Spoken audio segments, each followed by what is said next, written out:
নমস্কাৰ মৰমৰ ছাত্ৰ ছাত্ৰীসকল ড্ৰিম ড্ৰাইভ ইউটিউব চেনেলটোত তোমালোকক স্বাগতম জনাইছোঁ। ছাত্ৰ ছাত্ৰীসকল সমাগত শিক্ষক দিৱসৰ ভাষণ তোমালোকে কেনেদৰে ভাষণটো দিবা মই এই ভিডিঅ'টোত দেখুৱাই দিছোঁ। গতিকে পলম নকৰি ভিডিঅ'টো আৰম্ভ কৰিছোঁ।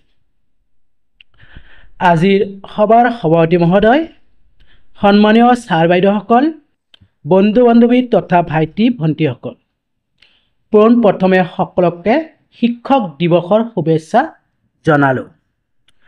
ভাৰতত প্ৰতি বছৰে 5 ছেপ্টেম্বৰত শিক্ষক দিৱস পালন কৰা হয়।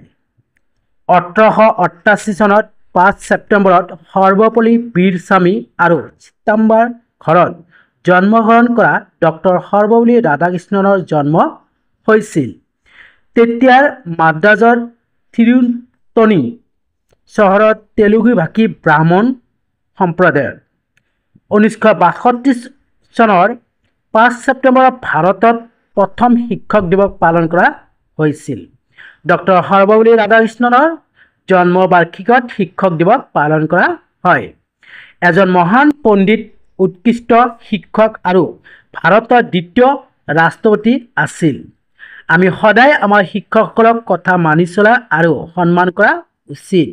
শিক্ষকসকল আমাৰ সমাজৰ মেৰুদণ্ড।